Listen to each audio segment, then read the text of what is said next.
Perfeito. Então, a história começa nos anos 60 do século passado, quando houve um golpe militar que derrubou o ex-presidente João Goulart, que era um homem pró-comunista e bastante envolvido em corrupção, e os militares o derrubaram com apoio maciço da nação. O pessoal da esquerda, que até então tinha dominado a situação por completo, perdeu tudo em 24 horas sem que fosse disparado um único tiro. Então, evidentemente, ficaram perplexos e se entregaram, então, a um profundo autoexame ou autocrítica para saber o que aconteceu e como é que nós vamos virar a mesa. Em função disso, fizeram uma divisão de trabalho. Uma parte pequena foi delegada para montar um sistema de guerrilhas. Na verdade, já existia guerrilhas antes do golpe. As guerrilhas começaram em 62 no Nordeste, financiadas e com gente financiada e treinada por Cuba. Eles decidiram, então, intensificar as guerrilhas, porém, para as guerrilhas delegaram um número pequeno de pessoas. Eu creio que não havia mais de 300 ou 400 pessoas envolvidas nisso.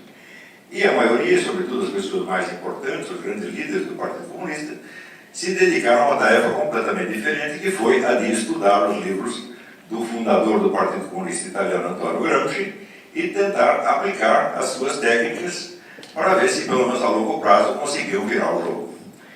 Essas técnicas, se você estudar bem as obras de Antonio Gramsci, ele era um homem muito culto, muito letrado, às vezes escrevia até elegantemente, porém, no conjunto, a estratégia gramsciana é uma estratégia de vigarice, de mentira. Essa é a mentira sistematizada. A ideia básica é penetrar, ocupar espaços, como Gramsci dizia, na mídia, no sistema educacional, no parlamento, na administração pública, e sem jamais falar de socialismo e introduzindo medidas e ideias socialistas, de modo que, nas palavras dele, todos se tornem socialistas sem saber. E que, através disso, o Partido Comunista adquire, também palavras textuais dele, o poder onipresente e invisível de um imperativo categórico, de um mandamento divino, fecha aspas. Então, é claro que isso consiste, basicamente, em enganar todo mundo.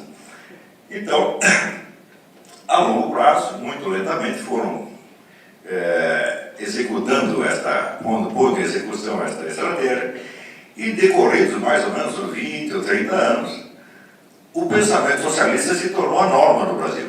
Mas ninguém sabia que aquilo era socialista. Se você saísse à rua e dissesse, olha, o Lula é comunista, as pessoas iam rir na sua cara. Se você dissesse, o PT, Partido dos Trabalhadores, é comunista, iam rir na sua cara.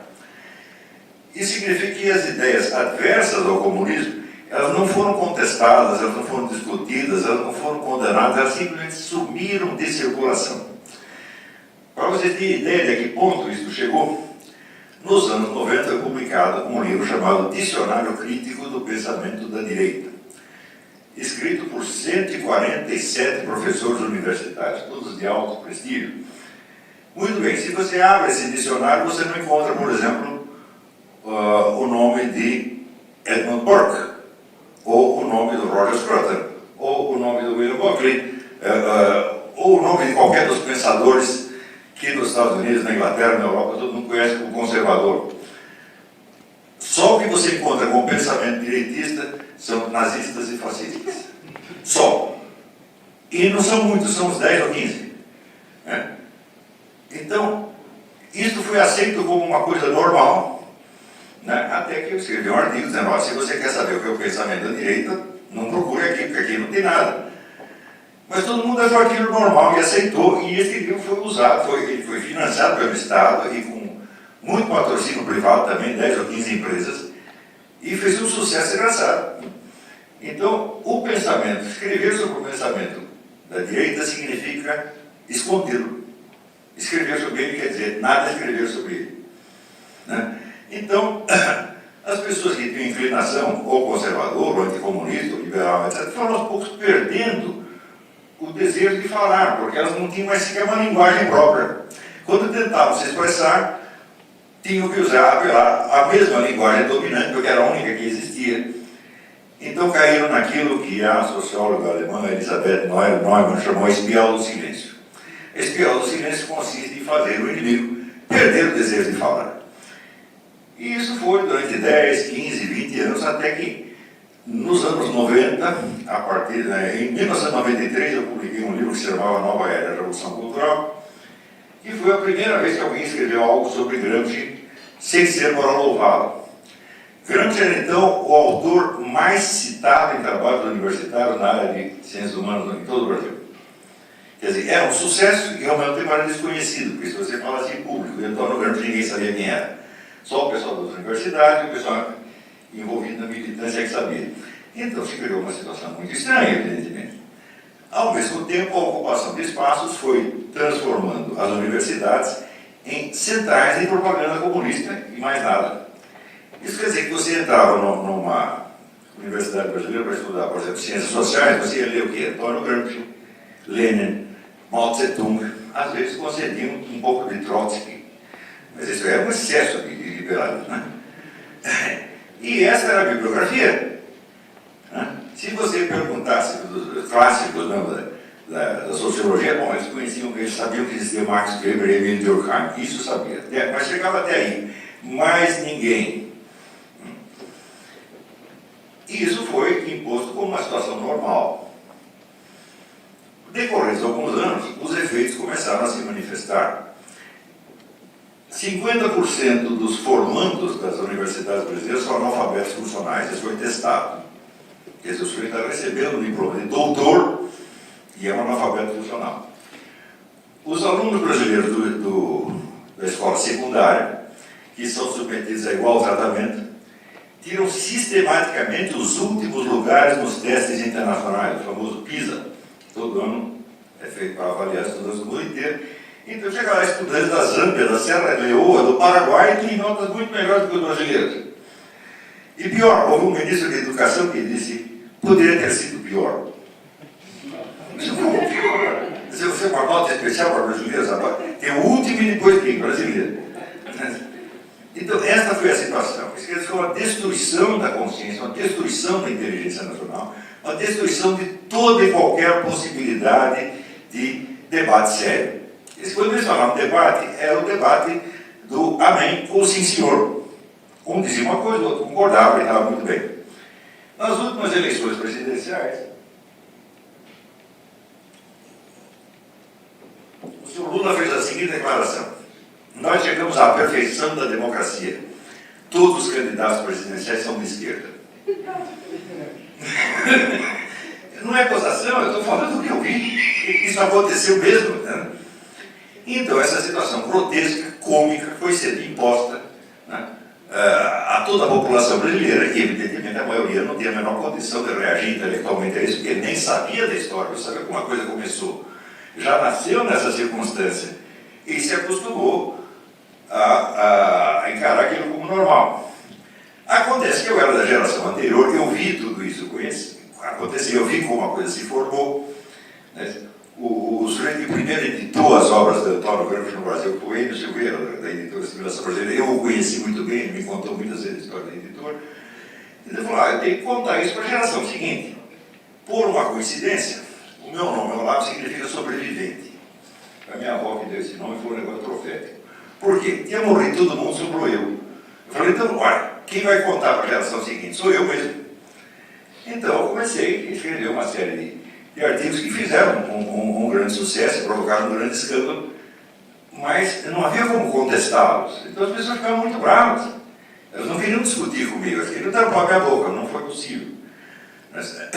Mais ainda, fizeram o possível para me expulsar de todos os órgãos de mídia, mas cada vez que eu perdia o emprego, eu ganhava mais leitores através da internet, e mais, até que agora aconteceu outra coisa inédita na história da literatura mundial, né?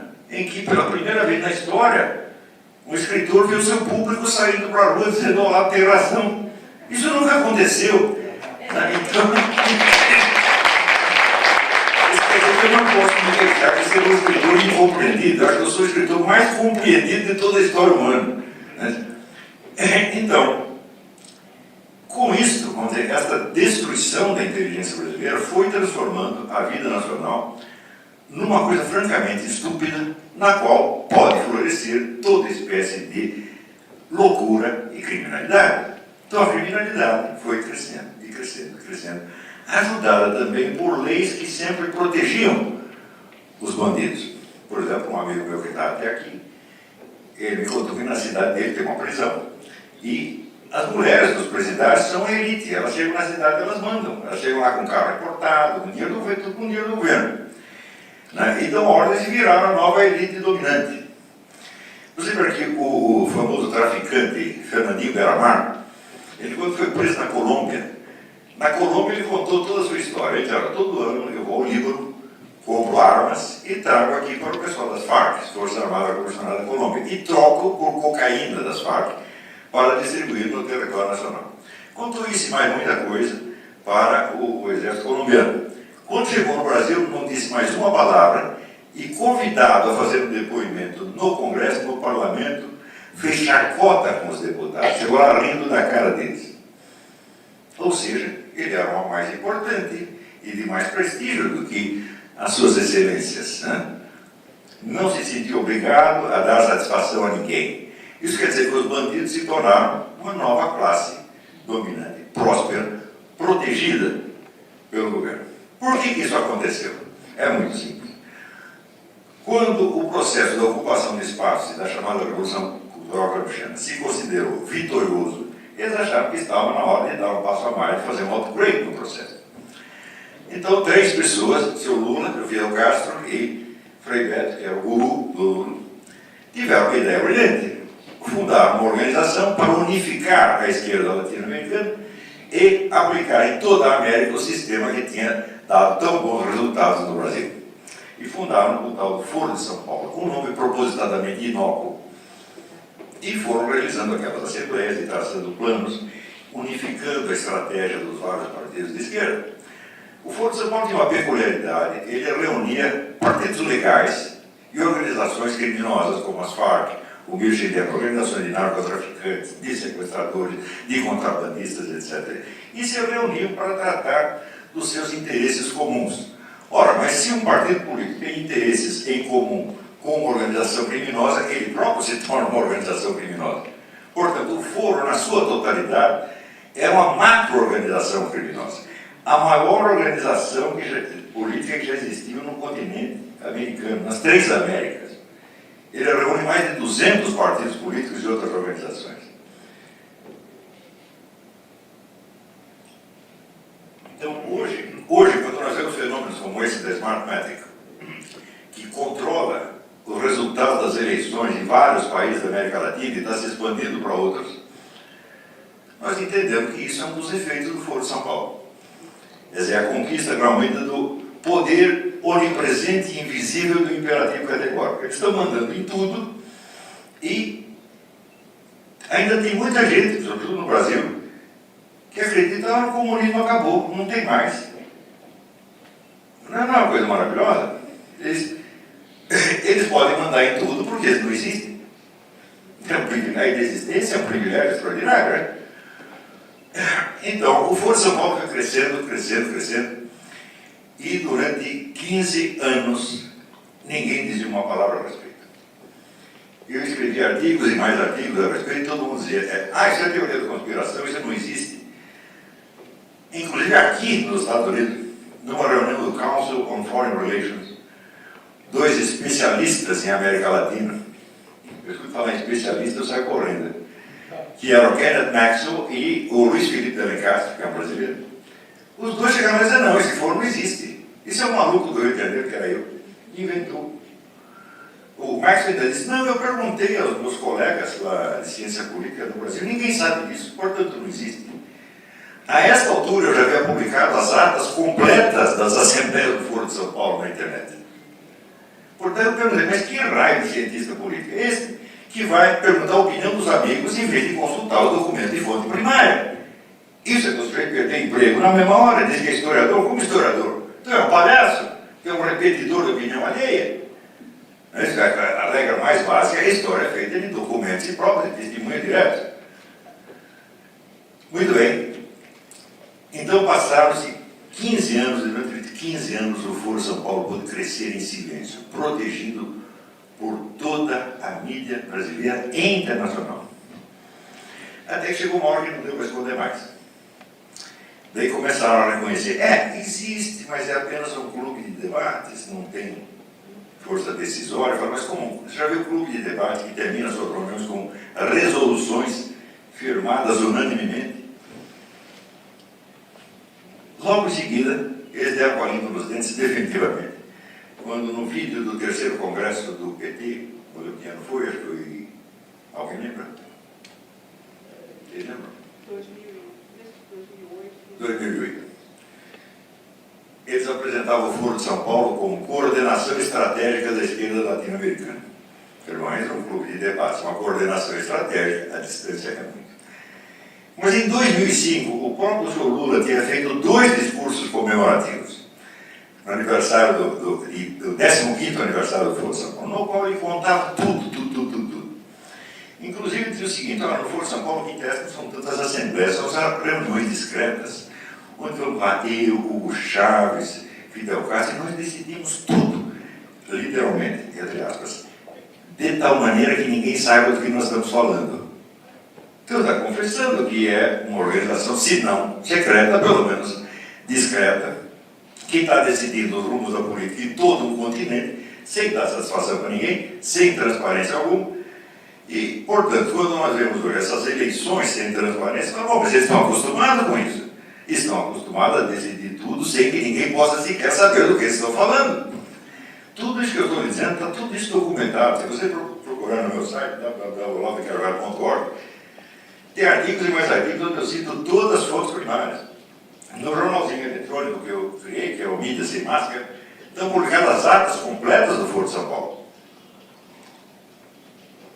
Então, foi assim que se criou a condição na qual um povo, quer dizer, o Brasil tem hoje 200 milhões de habitantes, dos quais pelo menos 60 ou 70 são eleitores, no qual todos esses eleitores aceitam votar sem poder depois controlar a contagem dos votos, entregando tudo para um advogado do PT.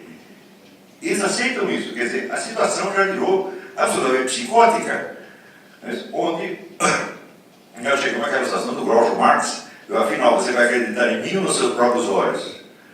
Né? A gente está vendo uma coisa, daí chega o homem do PT e diz exatamente o contrário, a gente tem que dizer sim, senhor, porque se você não diz sim, o louco é você. Então, isto é uma loucura induzida. Eles estão, passo a passo, destruindo toda a capacidade de discernimento no povo brasileiro. E como este processo é multilateral, ele acontece em todas as dimensões da sociedade ao mesmo tempo, acontece nos sindicatos, nas igrejas, nas escolas, nos partidos políticos, até em clínicas de aconselhamento e clínicas psiquiátricas. Quer dizer, você vai lá para consultar um psiquiatra que está com problema, ele está lá fazendo revolução cultural gramsciana. Ele não está interessado em curar você, está interessado em transformar você em mais um militante ou mais um idiota útil. Então, como isso invadiu todas as áreas da vida social, então não há outra maneira de reagir a não ser como o pessoal está reagindo agora. Quer dizer, ou o povo inteiro se levanta e sai na rua, ou não há o que fazer, porque canais de ação política não há. Você tem um jornal que diga essas coisas que eu estou dizendo aqui. Né? De vez em quando eles falam um pouquinho mal do PT por corrupção, por ter roubado dinheiro. Mas veja, não deixa de ser uma coincidência estranha, porque no tempo dos militares, onde eles impunham a censura a todos os jornais, mas era uma censura muito mais branda do que nós temos agora, você não podia discutir política, mas notícias de corrupção eram bem-vindas, eram aceitas. Por quê? Os que dominavam o país não queriam que ninguém roubasse deles, eles queriam roubar sozinhos. E o PT a mesma coisa. Então, não há discussão política, mas pode haver a discussão da corrupção. Aristóteles já dizia, a economia é o que sobra quando acaba a política.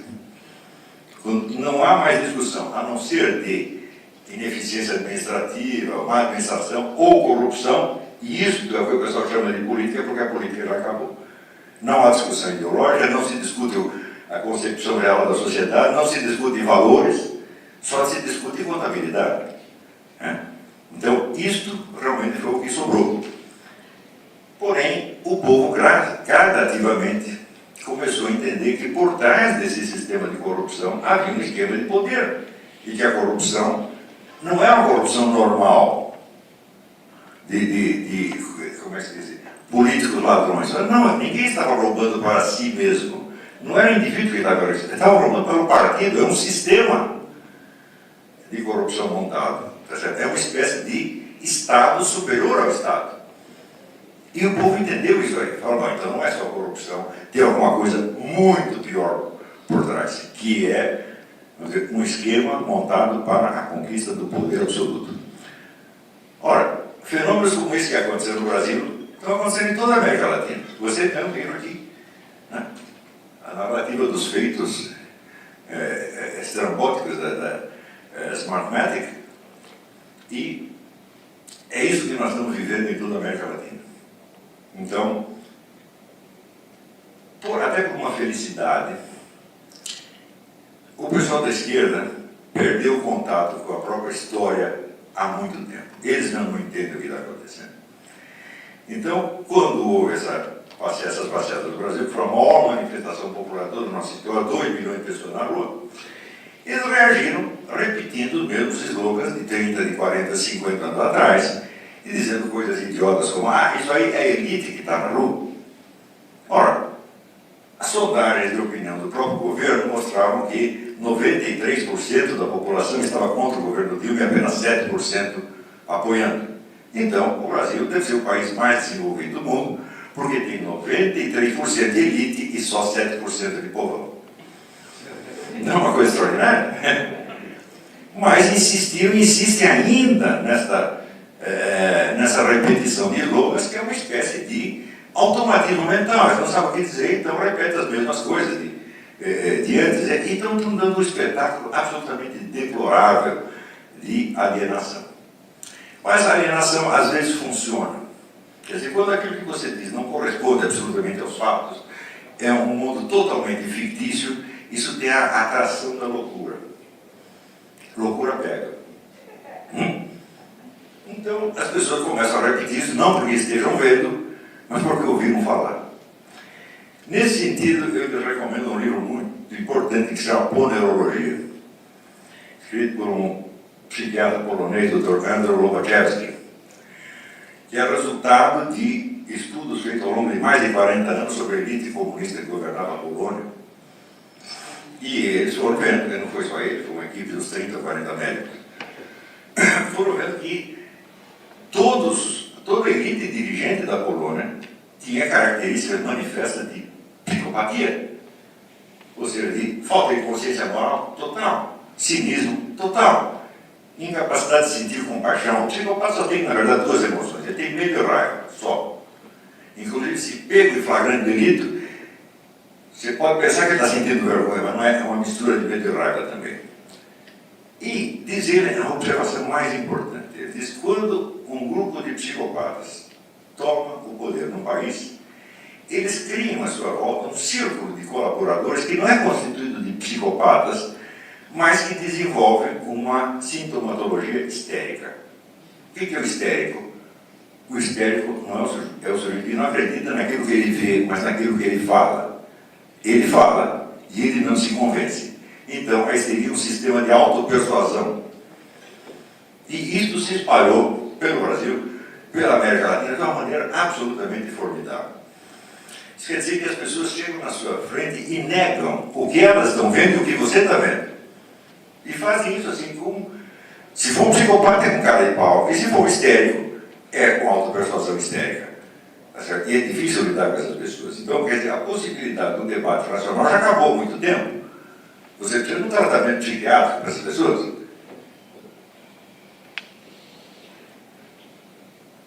Quando você ouvia Hugo Chávez falar, quer dizer, metade do povo venezuelano na rua gritando contra ele, e ele se achando o governante mais amado de toda a história venezuelana. O pessoal está querendo matar você, rapaz. E você acha que eles te amam? Mesma coisa no Brasil. Né? Então, todo o horror que o povo brasileiro começou a sentir do PT explodiu todo de uma vez. A pessoa pergunta, por que não antes? Porque o único canal que o povo tinha para manifestar sua opinião era gritar nas ruas.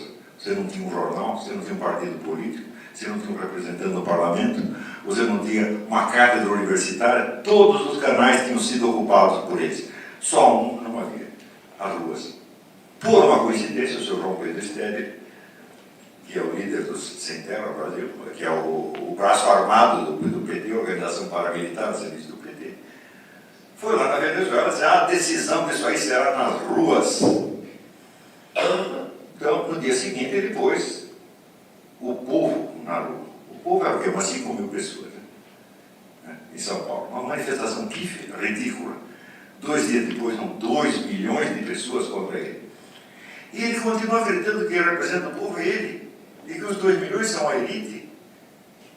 É uma coisa absolutamente fantástica. Pior, é a elite branca, de olhos azuis. Nas fotos aparece preto, mas oficialmente eles viraram branco agora. Né? Quer dizer, você está contra o PT, a sua cor muda. É um negócio fantástico. Né?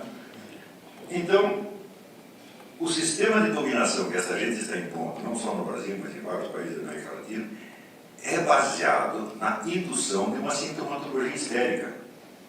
Forçar, negar a realidade de maneira tão patente, tão cínica e tão persistente, que uma hora o sujeito começa a pensar: bom, vai ver eu que estou vendo errado, mas ele deve ter razão. E isto, para mim, isto é um crime maior do que qualquer roubo. Porque isso é destruir a consciência das pessoas. É pegar seres humanos normais, saudáveis, e transformá-los em crianças retardadinhas mentais. Isso é destruir o futuro de um povo. Tanto você vê que a onda de incompetência que você vê no Brasil e nos países em torno é uma coisa absolutamente fantástica. Os empresários estrangeiros que chegam lá, eles contratam brasileiros, daqui a pouco eles dizem: é impossível treinar essas pessoas, elas não aprendem. Então começam a trazer técnicos de outros países, manda buscar o técnico nos Estados Unidos, na Alemanha, na Reino Parta, porque o brasileiro não aprende mais. Mas, claro, são 40 anos de destruição da inteligência. Porque você destrói a inteligência do sujeito para ludibriá-lo politicamente. Depois que você já o ludibriou politicamente e obteve tudo o que queria, ele continua imbecil.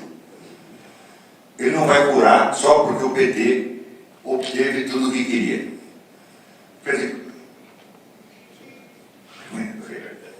não precisa nem 2 mil, acho que já deu para entender a história, porque ela se repete mais ou menos igual em toda parte. E aqui nos Estados Unidos, estão tentando fazer a mesma coisa. Aqui é um pouco mais difícil, porque você tem longas tradições, você tem uma cultura superior ainda pujante. Você vê no Brasil, nos anos 60, o Brasil tem uma alta cultura maravilhosa. Nós temos alguns dos maiores poetas, filósofos, romancistas do mundo. Sumiu tudo. Por isso que eu chamo sobrevivente, morreram todos os escritores. Só para completar, houve uma época em que eu só tinha amigos ou 30 anos mais novos que eram meus alunos, ou 30 anos mais velhos.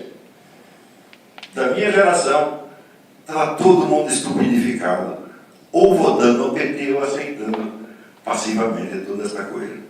Daí os amigos de 80 anos, que eram grandes escritores, Herbert Sartre, José Monteiro, foram todos morrendo, e daí se realizou a profecia da minha avó. Morreu todo mundo, sobrou eu, meu Deus do céu. Então, eu acredito que eu estou cumprindo a minha obrigação de contar a história e unir a geração anterior com a seguinte. Graças a isso, então, começam a aparecer talentos. Tem vários jovens poetas que estão aparecendo, eu estou absolutamente deslumbrado. Veja que coisa, tem até um participando do Big Brother Brasil, que é um programa imbecil que tem na televisão, mas ele está lá fazendo sucesso engraçado. É um excelente poeta, e tem vários outros. Eu falo: nós estamos devolvendo a vida à literatura brasileira. Por quê?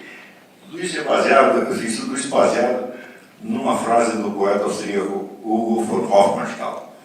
Ele dizia: nada está na política de um país que primeiro não esteja na sua literatura. Entendeu a literatura no sentido amplo, incluindo teatro, cinema, etc, etc.